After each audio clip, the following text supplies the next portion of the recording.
It gets back to not being afraid of the safe practice of fermentation and really enjoying all the benefits it can bring to you, whether it's, preserving a little bit of your local harvest, whether it's, using some scraps that would have gone otherwise into the garbage and making a new food, whether it's composting or just any of these pieces, and then discovering those flavors. So just don't be afraid, and you've got this. You're listening to the Good Dirt Podcast. This is a place where we dig into the nitty-gritty of sustainable living through food, fashion, and lifestyle. And we're your hosts, Mary and Emma Kingsley, the mother and daughter founder team of Lady Farmer. We're sowing seeds of slow living through our community platform, events, and online marketplace. We started this podcast as a means to share the wealth of information and quality conversations that we're having in our world as we dream up and deliver ways for each of us to live into the new paradigm, one that is regenerative, balanced, and whole. We want to put the microphone in front of the voices that need to be heard the most right now. The farmers, the dreamers, the designers, and the doers. So come cultivate a better world with us. We're so glad you're here. Now, let's dig in.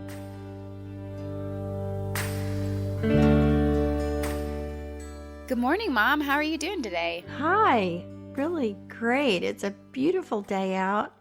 We're so glad that we got the sheep sheared yesterday.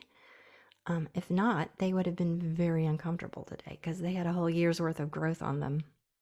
Oh my gosh. Yeah, they're so cute. We'll have to add those photos to our highlights in our Instagram stories so you guys can see they just look so cute with their haircuts. I know, and they feel so happy and cool. They're so fun. But anyway, well, I was thinking about our episode today, which is about fermentation.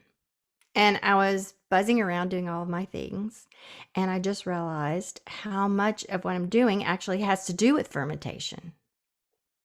How much of what you're doing around the farm Yeah, and stuff? What I'm doing, what I was doing this morning. For one thing, I got out my sourdough starter to make a sponge so I can make some bread for tomorrow. Yeah, sourdough. We've been doing sourdough, all sourdough stuff in the almanac this month. That's this month's activity focus. We all started a starter together, which was fun. I had never done that. And we had a little show and tell this week. We got to hear everyone's stories about their sourdough. It was great. Yeah, it was really fun. Making your own sourdough starter can be a real adventure. I had never done it before. But anyway, I found myself with plenty of sourdough discard and sourdough starter. So there's been a lot of baking around here lately. Bread, crackers, even cake. Yum. What kind of cake? It was actually a sourdough chocolate cake, which sounds odd, but you don't taste the sour at all. It's just a really creative and nutritious way to use your discard. It's also a really creative and nutritious way to eat chocolate cake. Yeah. And so I also made some amazing lemon kefir, which is one of my very favorite kefir flavors. When it's all thickened up and cold, it tastes just like lemon curd. Oh my gosh, it is out of this world. Can you explain for anyone listening who might not know what kefir is, what it is? Also, I think sometimes, or maybe it's supposed to be kefir, but we definitely just say kefir because we're Southern, I think. I'm not sure how you're supposed to say it. You can say it either way, but from its origins in the area that is now Turkey, I think it started out as kefir. In other parts of the world, it's referred to as kefir, but we say kefir. Anyway, kefir is a cultured milk product, and you put the culture, they're called grains, in the milk for 24 hours or so, and it thickens up. It's very similar tasting to yogurt. It's a little more liquid than yogurt. It's like a drinkable yogurt, and it's so nutritious and super high in probiotics, and you can flavor it up any way, and it's really just a dream, and it's very much a staple in our diet here. Yum. I love it so much. It's one of those things that it just feels so good in your body to drink it. Yeah, it's actually a living food, a live food, unlike many of the things you eat these days. But we have a kefir workshop coming up. So if you're at all interested in this and you want to know more about it, and you might even want to make your own at home, well, guess what? You can do that. May 19th, which is in just a couple of weeks, we're having an online kefir workshop. This workshop is free for Almanac members. So if you're listening to this and you're an Almanac member, all you have to do is RSVP at the link in the Almanac for the event. And then with your RSVP, we'll know to send you a link. Everyone else, you do not have to be an Almanac member to come, but it is $15. You can sign up through our website. And yeah, $15. You will learn all about kefir, all about making it, and this food is so life-giving, and it's just such a wonderful little investment in your health. I really want everyone to come. It's going to be amazing. Yes, it's well known as a wonderful immune system booster as well. So that's good to know these days. Yeah, it's great for your gut biome, your gut health. Those are big things right now. So what else are you fermenting? Well, I'm also working in my indigo vat today.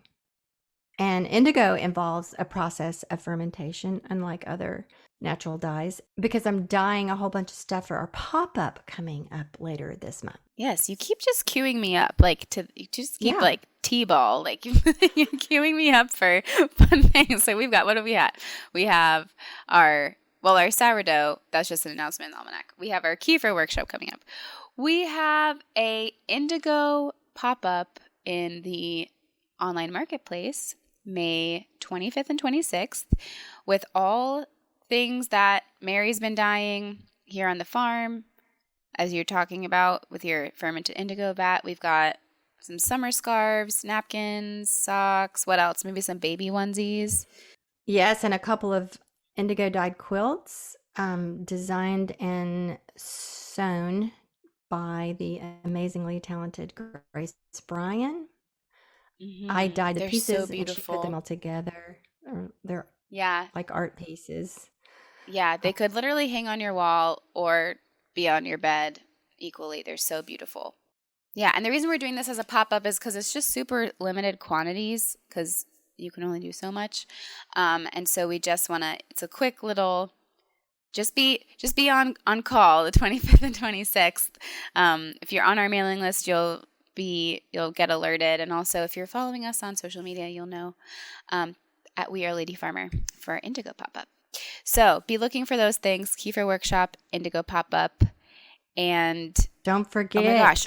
Yeah. Also, we have a dye workshop coming up in June.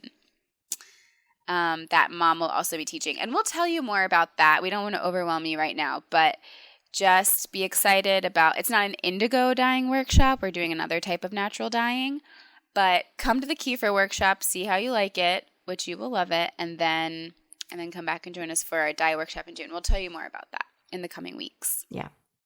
But I want to introduce our guest. We have the wonderful Kirsten Shockey of Ferment Works. Kirsten and her husband, Christopher Shockey, are the co-authors of The Big Book of Cider Making, Fiery Ferments, best-selling Fermented Vegetables, and the award-winning Miso, Tempeh, Natto, and Other Tasty Ferments. And also coming out, really soon, is the book Homebrewed Vinegar, How to Ferment 60 Delicious Varieties, including carrot, ginger, beet, brown banana, pineapple, corn cob, honey, and apple cider vinegar. My mouth is salivating just thinking about all of these delicious vinegars. And it's a beautiful book. We were sent a little preview and we got to flip through it. And I'm just very excited for this book. So look out for Homebrewed Vinegar by Kirsten Shockey. Kirsten and her husband got their start in fermenting foods 20 years ago on their 40-acre smallholding where they raised their children. And this grew into an organic food company. And as their business evolved, they realized that their passion was more for the process. And so they chose to focus on teaching fermentation to others. And were teaching worldwide classes and hosting workshops on their homestead in Southern Oregon, but have moved their teaching online, like many others, to their fermentationschool.com. This is a newly developed collaborative teaching platform that brings together a whole community of instructors, students, and practitioners of the magical arts of fermentation. So if you're excited about fermenting in any form, if you're new to fermenting, if you're an experienced fermenter and you just love listening to people talk about fermenting, this episode is for you. It's wonderful. Kirsten is just a joy to be with, and we're so excited to share this with you. Enjoy.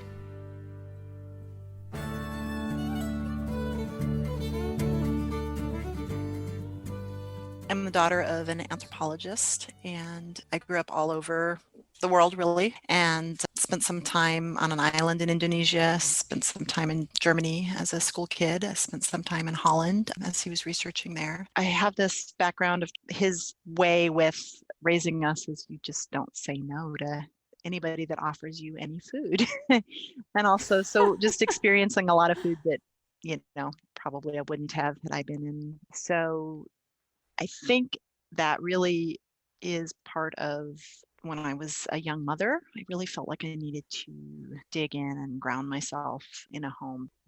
I was always changing schools and, felt like I was never part of the cool kids. Once a new kid gets boring, then they're just not in the crowd. I feel like that was a huge piece to wanting to get a place on the land. I ended up homeschooling my kids, and I really wanted them to have a grounding. I wanted them to know where their food was coming from.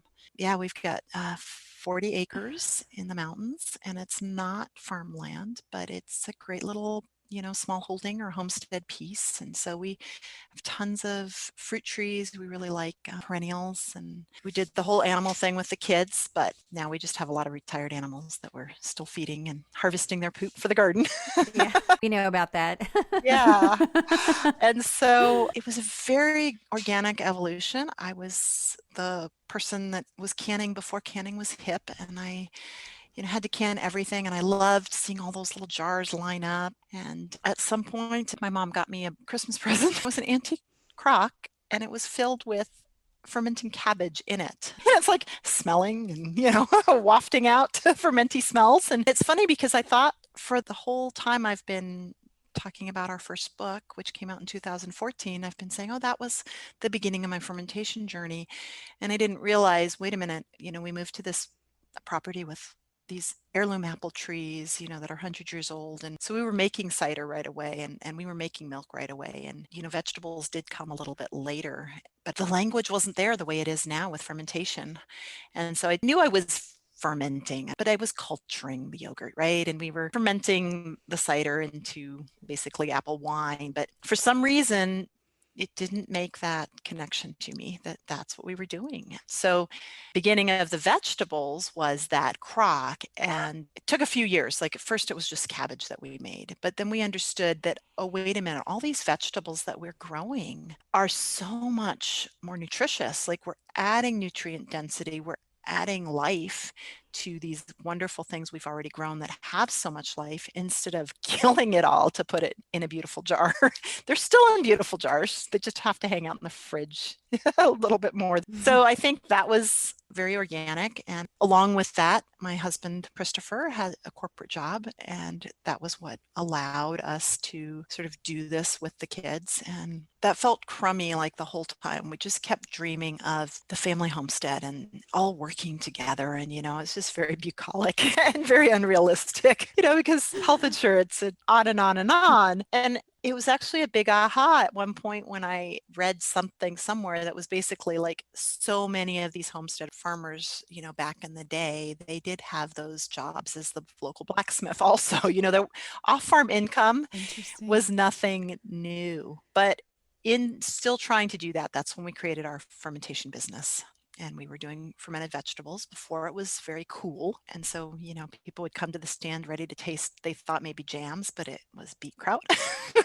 And from that, we started teaching classes because people wanted to understand these foods, like I said, talking now, 12, 13 years ago. From there, that's when Christopher said we should write a book. I'm like, oh, there's already a book out there. There was one. He was like, well, there's only 16 pages on vegetables. You've got so much more. We could say so much more about vegetables. And so fast forward to now, it was not something that was a planned journey. And here we are. Well, how you were kind of doing it without even really knowing what you were doing or where you were going with it. That's so exciting. Maybe, we can all kind of take that as a lesson. Like, it's not labeled anything. We're just moving in a direction and voila. Yeah. And I still don't know where I'm going. Like, there's no plan. It's Yeah. going to be what it is. I mean, I'm doing this and I'm enjoying this and I'm loving it. And, Yeah. and I feel like now that the kids are grown up, it's fulfilling other parts of me that are important. Like I think I mentioned, food systems and good food and healthy soil is so important to me. And I feel like people getting their hands into a jar of cabbage, if that's their way of just kind of connecting with the microbial world around us and kind of seeing that magic work on their counter is a start. And so I feel really good about that because it's allowing me to kind of still do things that are important to me in a really positive way. Yeah. And, even in the time since you wrote your first book in 2014, so much has been learned and communicated to the general public about the microbial system and the health benefits and all of this. It's a very, very old science, but it's presented to us and consumers as, something we haven't been familiar with before, except you've been doing it for a long time. Well, yeah, but I mean, Christopher really monitors like the new studies that come out. And I mean, it's evolving and changing so quickly. I mean, when Yes. the microscopes got to see things that were smaller and, there's just so many scientists out there like exploring these just smallest parts of how we're working. And it's Yeah. constantly evolving and it's so fascinating. I mean, so much has happened in just even the last 10 years. So much. So a lot more people understand now what fermentation is, but it's still not as common knowledge as a lot of things. So some of our listeners today might not really understand what we're talking about when we say fermentation. They might say, oh yeah, I like pickles.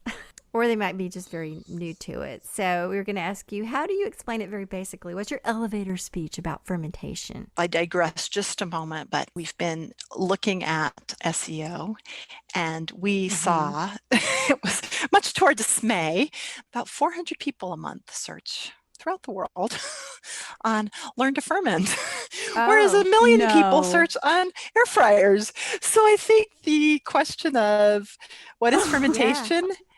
For those of us that hang out in it, we're like, oh yeah, everybody's got it now. Right. Yeah. But I do think you're right. I think it's still not, shall we say, mainstream. Yeah. Anyway, fermentation is it's so many things in a way to so many people, but at its core, it's a microbial transformation. It is, if you take a cabbage or you take apple juice, with the cabbage it's lactobacillus, or with the apple juice it's yeasts, start to eat those sugars and starches, they start to break it down. And in doing so, they're transforming it. They're transforming it into something else. I like to think of it as working with a million little tiny chefs in your project, right? And they're making flavor. They're breaking down those starches to be more bioavailable to our bodies so that we do uptake the nutrients more. They're adding nutrients to it, like for that cabbage, your vitamin C goes up.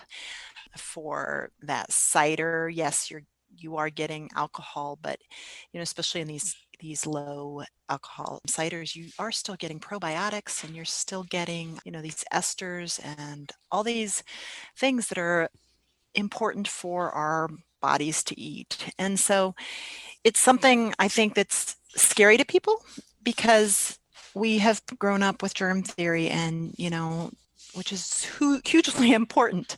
But we kind of threw the baby out with the bathwater and started sterilizing everything. And these foods are live. Those microbes are still in there. They've left their imprint on it.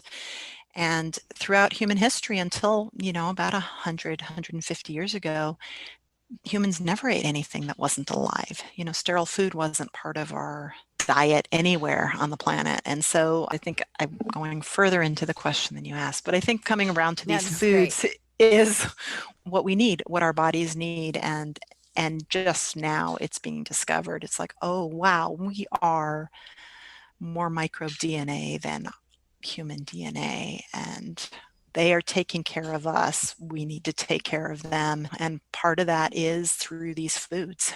Yes. I wonder if you wouldn't mind going a little bit more into the bioavailability thing, because try to explain that and you get sort of a blank stare. People, how can something become more nutritious just because you're leaving it in salt? So in many cases, it's a breakdown, right? And there's these things called enzymes, and enzymes are also kind of one of these things that are, I think, hard for people to understand unless they have a little bit of a biology background. They just exist. They're not alive like the microbes are, but they have a function. They're a protein. They're denatured at like 150 to 165 degrees, somewhere in there. And along with the microbial stuff, you've got also these enzymes. So what's happening is you've got these larger molecules, say the starch, right? And they're being broken down. And so that larger molecule of starch, it might pass through your system without your body being able to get the nutrient out of it, or the protein, or whatever it is. But when the fermentation has broken it down, it's in these smaller parts. And with those smaller parts, it now goes through your system and your body can say, oh, I can use that, right? It's now available. So that's why it's really important that we do things. I mean, even soaking our beans for 24 hours, we don't think of it that way. We think of it just hydrating our beans, but actually there's lactobacillus in there, and it's a first fermentation. We're starting to break those beans down so that we can digest them, which, as everybody knows with beans, sometimes that can be troubling to digest. And that's when you get the bloating or whatever, that is your body not being able to digest things in the way that it should. And so that's where that bioavailability comes in. It's just saying it's breaking it down, it's transforming it, it's changing it so that we can uptake those nutrients when they pass through. And interestingly enough, fiber is such a huge piece of all this, and we don't get enough fiber in our modern Western diet. It's another piece that's really hard for folks to digest if their systems have gotten really out of whack. And so, for example, with sauerkraut, you can ferment it in such a way that that fiber in there is broken down enough that it's going to be a little calmer on your system.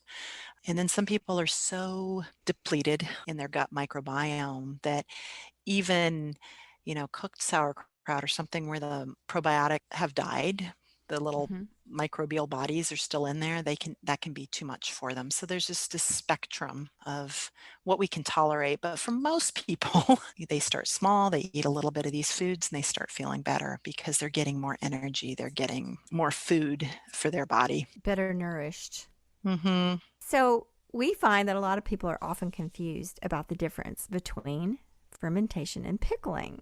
Would you like to explain that a little bit? And why is it that when you buy your sauerkraut from the grocery store shelf, it's not the same as when you make it at home and it ferments? That is a good question because it is a lot of where the confusion is. Okay, before Kirsten tells us what this confusion is all about, we want to take just a couple of minutes to tell you about our new partner, Plain Products. This is a company all of you zero waste fans and slow living enthusiasts will want to know about. They make bath and beauty products, and we were so happy when we found them a few years ago because we were first drawn to their incredibly conscious packaging. They've got shampoo, conditioner, moisturizers, cleansers, all in reusable aluminum bottles, even the caps. And when you're finished with a bottle, they send you a replacement, and you simply send your empties back in the same cardboard box with the shipping label that they've provided. It's so seamless and simple, and it feels so good to not throw anything in the trash or recycling, especially since it's so hard to know whether or not things are actually getting recycled. I love it when I receive my refills in the cardboard container. No shrink wrap, no packing peanuts, no massive pile of waste. We know so many of you feel the same way we do about the crazy amount of plastic that seems to be unavoidable everywhere you look, so it feels really good to skip all of that with Plain Products. But it's not just the packaging we love. Everything is free of sulfates, parabens, phthalates, silicone, and palm oil, and it smells so good. They're blended with whole essential oils, contain vegan and non-GMO ingredients. They're designed to biodegrade, baby safe, and hypoallergenic, cruelty-free, and of course, free of single-use plastic. And you're probably wondering, okay, this sounds great. Does it actually work? Well, I'm being completely honest when I say that this is the best shampoo and conditioner I've ever used. I love the smell. I love the way it leaves my hair, so soft and shiny. I have the rosemary mint vanilla, and it's super refreshing and sweet. I love the way it smells. They also have citrus lavender and an unscented version, and they're all blended with whole essential oils and no synthetic fragrances, so you can feel good about that. And I love the citrus lavender shampoo and conditioner. But when it comes to the body lotion, the rosemary mint vanilla is delightful. I have really dry skin, so between the fact that it's not in a plastic bottle and it smells divine, I don't hold back. So yeah, Plain Products. It's a wonderful selection of products that work, and we are so excited to offer you, our Good Dirt listeners, 20% off your first order with the code LadyFarmer. Yes, so go to plainproducts.com and use the code LadyFarmer, all one word, for 20% off your first order. So the definition of pickling is to acidify something, right? So in the case of the pickles that we get in the grocery store, they're acidified by vinegar. We've added acid, and that's acidified the pickle. And that can be anything. It can be eggs. I mean, there's all kinds of things that are pickled, right, by adding an acid to them. Fermentation is actually a form of pickling. So if you think of pickling as sort of the larger art or technique or whatever you want to call it, fermentation is one of the tools in that toolbox, if you will. But the difference is you're not acidifying by adding any kind of acid to it, whether it's citric acid or vinegar or fill in the blank. It is acidifying by the process of the microbes, acidifying it for you. So I guess I should back up here. What's going on when we put our ferments into the jar, right? And I'm talking about lactic acid fermentation at the moment. We make this perfect environment. It's a little bit salty. The salt helps stave off any bacteria that we don't want to grow.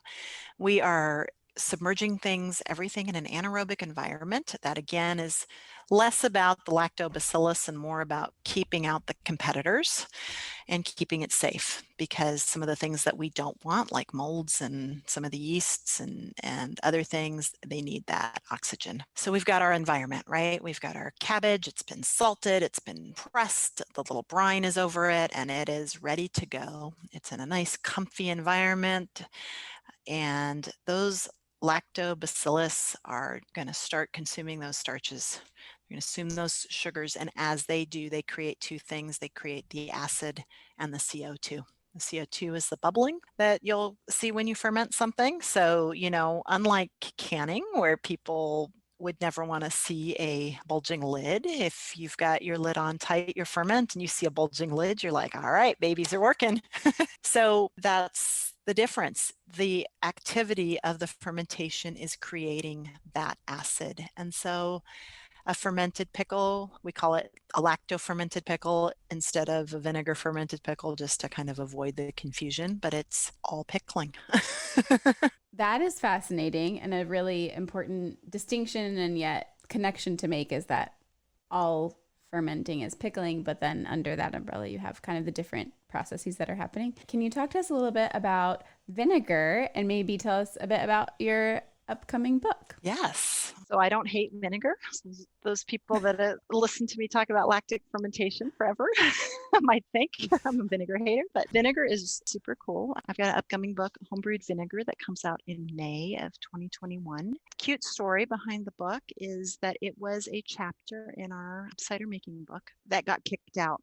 So Christopher, my husband, and I write books together, and I was working on the vinegar chapter because I like to take our cider and make it into apple cider vinegar. And when I dropped it into the manuscript, it was 1/5 of the whole book. And he kind of rolled his eyes, and then we sent it off to the editor, who about 2 weeks later, we got email with a line that said, we need to talk about vinegar.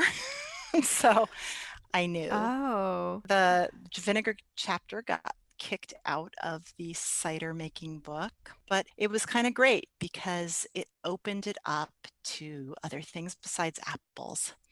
And so in this book, I really had a lot of fun. I worked with, vinegar out of sweet potatoes. I worked with vinegar out of brown bananas. There's a whole chapter on scrap vinegars and using, peels, like citrus peels or whatever, to make these wonderful tasty vinegars. Now, I know you guys are interested in, of course, the health benefit, and apple cider vinegar has like all kinds of wonderful things about it. And with the scrap vinegars, I don't know if that's all the same. Like you're getting a lot of nutrition, whether you're getting the same as apple cider vinegar, who knows? But you're getting wonderful flavors and you're having a lot of fun. Yeah, I'm like salivating even just thinking like all the things you're naming. I'm like, Yeah, the purple sweet potato vinegar, the color is just the best. And I make a hibiscus vinegar again, Oh, beautiful color, wonderful flavors. And like is common with, the books that I write, I try to teach people the process and then give them the freedom and the tools to then do whatever they want to do. And there's plenty of recipes, but not just follow the recipes. But one of my favorites is the citrus scrap vinegar. And part of the reason is one is you've got, all that flavor on the zests and the last little bit of juice or whatever after you've squashed it or whatever, eaten the grapefruit. And I find that I can use that in place of fresh lemon juice in a recipe. oh, If it calls for a oh, squeeze of lemon juice and you just need that acid to brighten up the meal, this works just mhm. as well, and you don't need to run to the store and get lemons. You get lemons out of season when they're like super expensive, and it's just a mm-hmm. really Oh, wonderful way. And vinegar is one of our oldest ferments. All humans in all cultures have made vinegar and used it for all kinds of things because that acid is so important for preservation. Wow. It's a beautiful book too. We've been able to preview copy, Awesome. and I really do love how it is laid out where you do have the recipes as you said, but you really it's just all of the information is there and the science and it's really broken down so well and clear that it feels kind of like a toolkit in a book. It's like, oh, I can take this and adapt it and really actually understand what's happening instead of just kind of following a recipe blindly. it is so beautiful. I can't wait to hold it in my hand. The whole thing about fermentation in this vinegar book, there's so many things you could just so easily just drop into a jar of vinegar and it makes this beautiful thing and this flavorful thing. And it just seems so fun. Go out in your garden and say, oh, I'm going to throw this in vinegar and see how it turns out. Is that how you get these recipes? Sometimes, yeah. So a little bit about vinegar history. In the Middle Ages, they really didn't know what was going on, right? How this was made. They didn't know. There was different ideas because there's the mother, the pellicle Yeah. that's on top. Some people thought it was maybe a mushroom or just they didn't know. But at some point, they figured out that oxygen made it go a little faster. And so they would fill barrels, think of the wooden wine casks, they'd fill them partway full of the grapevines, the twigs. And they'd pour the wine that was becoming vinegar through this. And they figured out that oxygenation, along with that contact with these vines that were now full of the acetic bacteria, made the vinegar process go a little bit faster. And all that to say, in the book, there's a Boerhaave method because he was the guy that really started doing this. And in the book, I have a kitchen counter Boerhaave. So you fill 2 jars with stuff. And when I'm done harvesting basil, or you can use fig leaves or whatever, but I really love the sort of, again, that scrap of still using those basil stems. So I'll shove a bunch of basil stems in 2 jars. I can add a little vinegar to kind of culture it, if you will, or not. It will happen regardless because its bacteria are all in the basil stems and in the air. And then you fill 1 jar up full and you fill 1 jar up partially full with your cider. And then you pour them back and forth on each other. In about 10 to 14 days instead of a few months, you're going to have a really nice basil vinegar.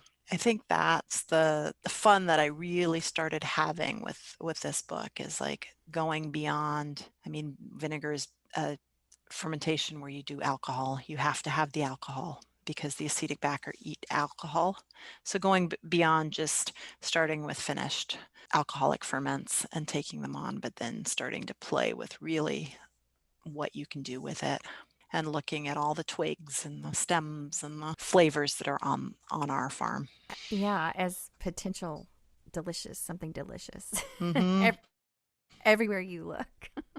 For sure. Yeah, once you start thinking that way, and especially with vinegar, anything can be made into vinegar. Sometimes you need to add sugar, but anything can be made into vinegar. Oh my gosh, I can't wait. Will the vinegar be your fourth book now? Fifth. Yeah.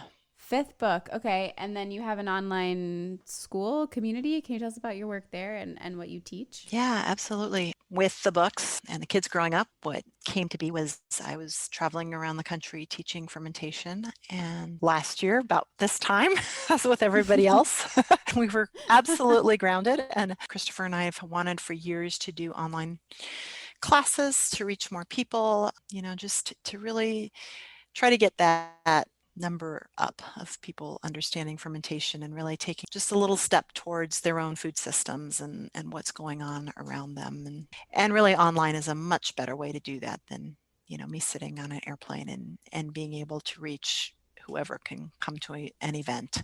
But between just travel and the idea of being in front of a camera, we had talked about it for 3 or 4 years and it went nowhere. But enter COVID and lockdown, and we had time to learn how to use a video camera and all of that. And so it just started out as, okay, like we're going to have to pivot our income as everybody else is doing. And it became this wonderful opportunity to do that. But then as I started thinking about it, traveling, I have a lot of fermentation friends and we'd see each other at different events in different parts of the country or whatever. And I realized there's so many people doing so many wonderful things instead of just having my little school and them having their little online platform and all of that. Wouldn't it be cool to have a fermentation school, almost a marketplace where really get experts in these fields? And so we started Fermentation School, and that's what we call it, fermentationschool.com. And right now there are 3 of us, myself, a woman in Atlanta who's doing a class on mud cloth where you ferment the mud to make a dye, cloth dye, which is really Oh my cool. goodness. And another friend of mine from Asheville, North Carolina, who is involved deeply in the fermentation under soils and farming and butchery and all of that. And she's got a number of wonderful online butchery, charcuterie classes and different things like that. And so I've got a woman that's working on some sourdough. So we're going to really have, a full set of courses. And I really love the idea too of then bundling things together, like at some point we'll have gardening classes and soil science classes and composting classes, because really all of this is fermentation and just really making those connections where people might not have realized they exist. So, and then the other piece to that is, it's a cooperative. We want to be able to take part of the profits and have a fermentation education fund where we are able to give scholarships where accessibility is available for anybody that wants these classes. And also I'd love to give grants. Like if somebody writes to us and says, we want to teach fermentation to kids in this location and we need, just a small grant to buy bowls, cabbage, knives and cutting boards or whatever. I'd love to be able to then, support those kind of things and kind of let that web keep growing. Oh, that sounds so wonderful. I Yeah. can't wait to watch it grow and ferment. Yeah, exactly. The metaphor is just, rich everywhere. Yes. Oh my gosh. Yes. I want to ask you, do you ferment dairy? Are you a fan of kefir and different kinds of cheeses? And I am. So when we had the kids and the farm animals, I was a cheesemaker every single day for a number of years. wow. The kids would bring up the milk and I found that it was much easier to ferment it into cheese and different things immediately because it was exactly the right temperature instead of cooling it off first and then warming it back up. So yeah, I had a number of years where I was doing a lot of cheese making and yogurt making and culturing butter and all of that. And I admit that there's no kids here milking animals. And so for a while I dreamed of a dairy. And then when I realized that the milking staff was growing quickly and headed to college, so once in a while I get my hands on some raw milk and I still, do that. But there are also a lot of wonderful people doing these amazing ferments. So I also like to support them.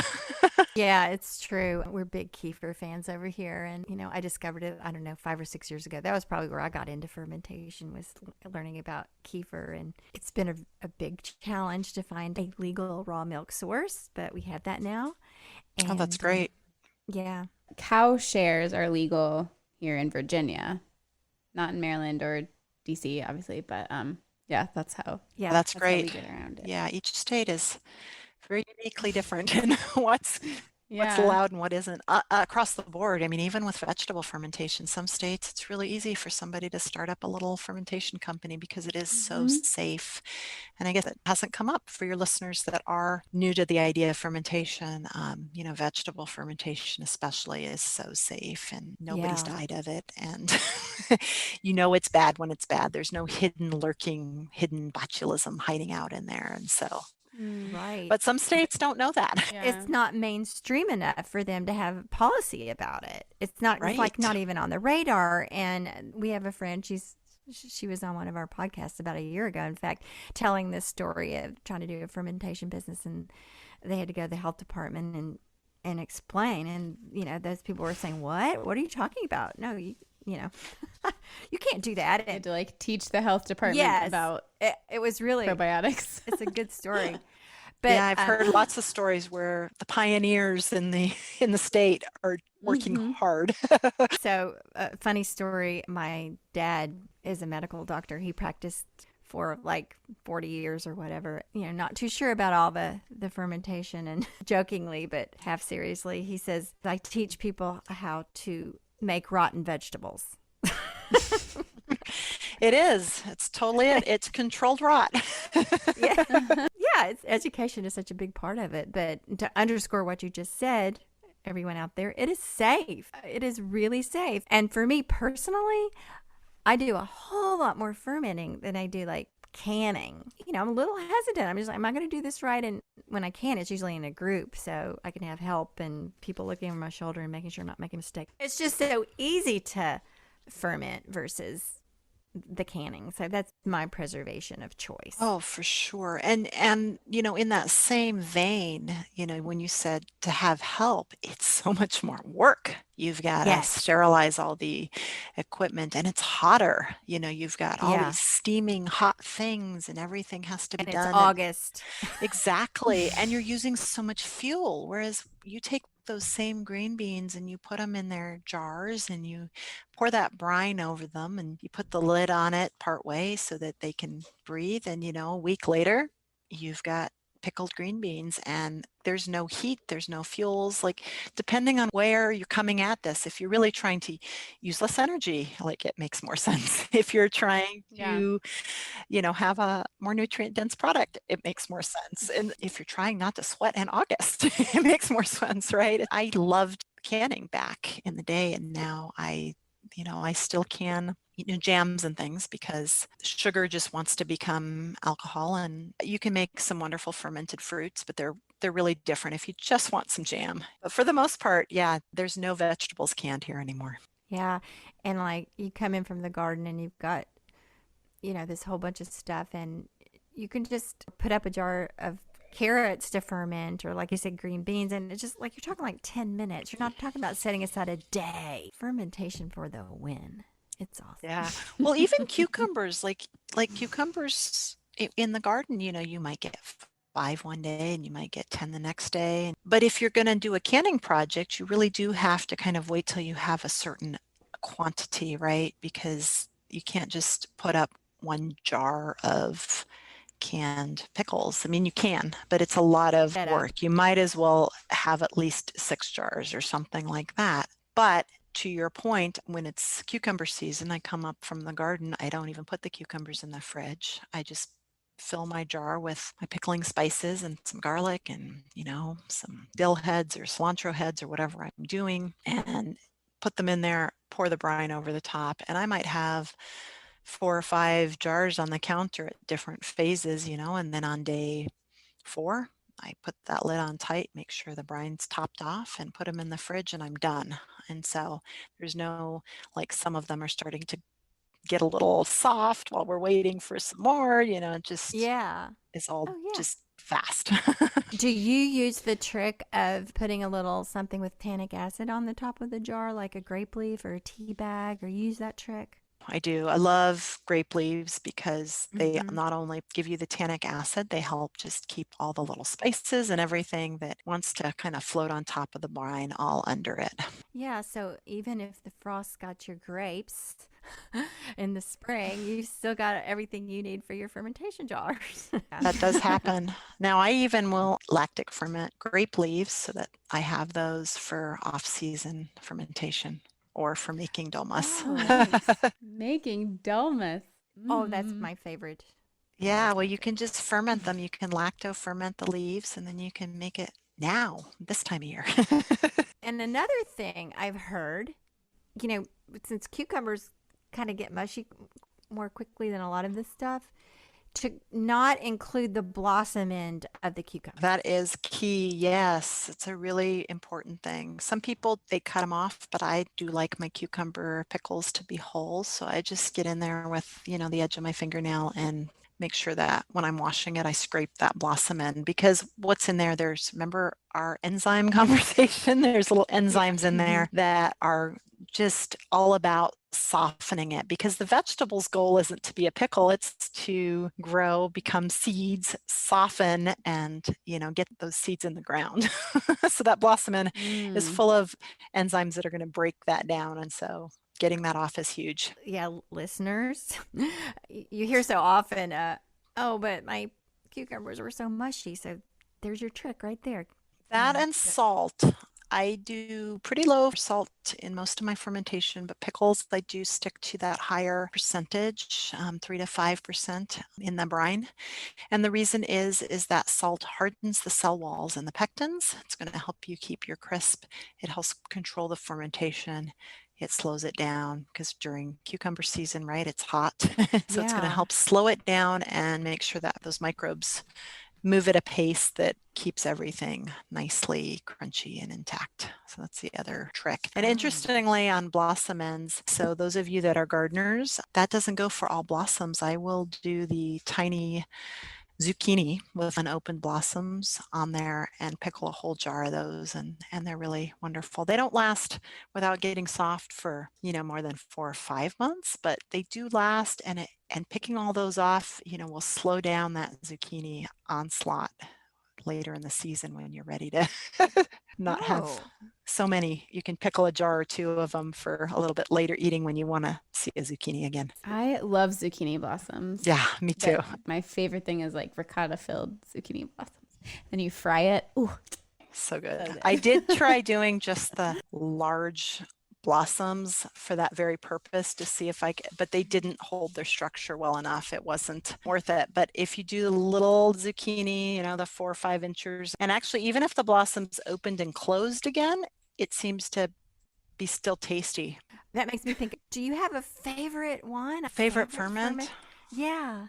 Oh dear. Well, my favorite ferment at the time being is not what we've been talking about at all, but it's natto. It's a Japanese traditional ferment. It's not using lactobacillus. It's going the other way. So our vegetable ferments and the vinegar we talked about acidifies, and it preserves through acidification. And this is a ferment that is on soybeans, and it gives them, for lack of a better word, kind of a slimy, viscous consistency, and it alkalizes it. So it's going to start to smell like a camembert cheese or something like that. For the Western palate, it's got these filaments, these strings. I like to tell people, well, we like stringy, melty cheese, so it's not that different, but it kind of is. But it's such an amazing superfood. And it's so healthy. It's the highest thing we have in K2, which we need for vitamin D. Guys too, but especially women with osteoporosis, it will stop it in its tracks because it's so high in K2. So it leaves the calcium in your bones and keeps it out of your blood. So it's just one of these amazing foods. And the interesting thing is, I didn't like it, but our cravings don't come from us. They come from the microbes down below. And so my microbes are all about it now. Wow. Sort of in a similar vein to that question, Mom, do you have like a ferment or something that you recommend for someone who's maybe listening and has never really fermented anything before, might be intimidated? What's a good place to start? Yeah, gateway ferment, right? Well, like Mary said, kefir for some people is a wonderful gateway ferment or yogurt or something like that. But as far as the other ferments, I would say a vegetable lactic fermentation is really simple. There's less places that it might not succeed. Carrots in some brine is wonderful. If cabbage works really well. I mean, there's a reason why so many cultures have a variation of fermented cabbage, so it's a really easy Yeah. ferment to get started. But if you don't like sauerkraut, then carrots in a brine are another really simple ferment to get started. For some people, a gateway ferment is kombucha. I'm not a huge kombucha drinker, so for me it's not.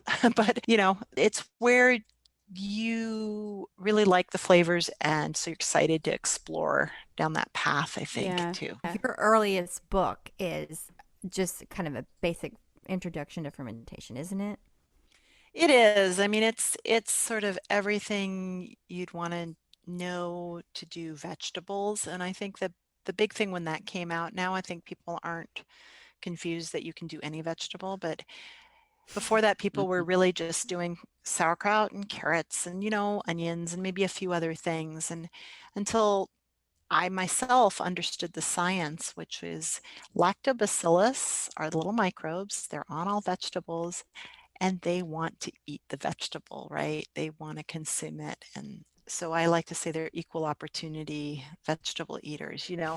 When I was first experimenting, I'd look up parsnip, wouldn't find anything on the internet about parsnip fermentation. And it was like, well, it doesn't say it's going to kill me. And it's like, well, turns out none will. So I think that Yeah. was the big deal with that book is it goes from A to Z. And it really came off of teaching a lot of people in our farm kitchen and taking their questions. And so on the back, there's even like, this is what scum looks like, and trying to help people just make it easy, make it second nature, intuitive. That's for me, I think the goal of any of my books is that it becomes intuitive and not scary. We love to ask this question to all of our guests, and feel free to have creative liberty with this one. But what does the good dirt mean to you? And that can be literally or metaphorically. Yeah, I'm so interested in soils and soil building and how carbon sequestration and regenerative agriculture and changing how we use soils on a large scale. I mean, a lot of people are doing this in their gardens, just trying to soil build, but on a large scale, this could be huge. So I'm afraid I'm not very creative. I really do think dirt is the answer, Good dirt. Good dirt is the answer. And then the microbial life in dirt is just incredible. And those are the guys in this good dirt that we do need to foster. Sometimes you'll go past places where agricultural things are being done and you'll see them, with a big plastic over it and then fumigating and trying to kill microbes the whole way down. And those microbes are going to help your little plants grow. I think the good dirt is rebuilding it and letting those microbes have at it. Amen.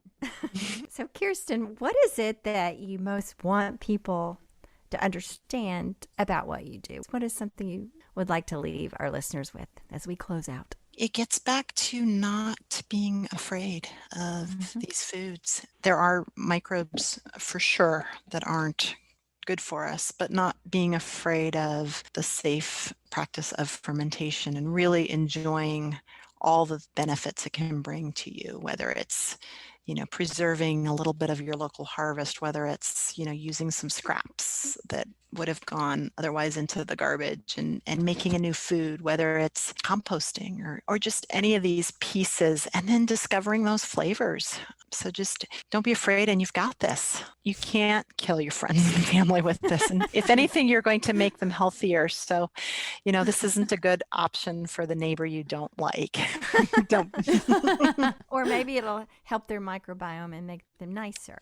I completely agree with that, because we do know, we haven't even gone there, but the microbe mind gut connection is huge. And having a healthy microbiome does make us happier. And that is just proven over and over again. And even hope. I mean, there's this one study that really illustrates it. They put mice with a healthy microbiome in a tank of water, and they just kept swimming and swimming, assuming that they would make it to land eventually. And the mice without the healthy microbiomes gave up. They quit swimming. They didn't. Oh, Whoa. I feel like, especially as we're still kind of in this COVID Water universe, tank of a year. this water tank of No years, sign of shore. right? And there are, I mean, we all know people who are just thriving, and we also all know people who are just struggling, like not just, I mean, the financial piece, and there's so many levels, right? But not just that, but just what's going on for them, in their heads and their hearts, and whether that's all microbiome related or not, like that's not the point, but we're in that space. And so Yeah. we do need all the help we can get. So I do agree. The healthier our guts are, the better decisions we can make, the happier we can feel. I believe it so much. And I think science is sort of bearing that out more and more every day as they find out, like you were saying, they're discovering so much more about this all the time. And so I think you're a pioneer, Kirsten. It was really fun having you on today and talking to you about all these wonderful things. As Emma says, it's kind of my jam. I love it. Yeah. Yeah. It was delightful. Thank you, guys. Wow. Thank you, Kirsten. I love all this stuff so much. I can't wait to get back down there and get back into my sourdough and my kefir and my vat. And yeah. Yeah, they're like all your little friends. Yes, all I your know. quarantine My friends. billions and billions of friends. And they are friends. They are totally friends. They're so life-giving. Yes. Yeah, and just a review from like all of the information we threw at you in the intro here, we have a kefir workshop coming up on May 19th. Join us. Free for Almanac members. All you have to do is RSVP at the event within the Almanac. $15 for everyone else. And we have a pop-up in the online marketplace coming up with all of my mom's wonderful, beautiful indigo dyed products and a few other fun surprises. And then we have a natural dye workshop coming up in June. It's actually an intensive. It'll be kind of a longer form workshop. And we're also really excited about that. So stay tuned. And yeah, if you're just now finding us, welcome. This is Lady Farmer, mother-daughter team, and we are here every Friday exploring all kinds of fun things in the realm of slow and sustainable living. And we're just so glad you're here. Follow us at We Are Lady Farmer. Make sure you're signed up for our newsletter. And if you enjoyed this episode, share it with a friend. And we hope to see you next week. And thanks again so much to Plain Products for sponsoring this episode and being our partner on The Good Dirt. Yes, this is so much fun, y'all. Thanks for being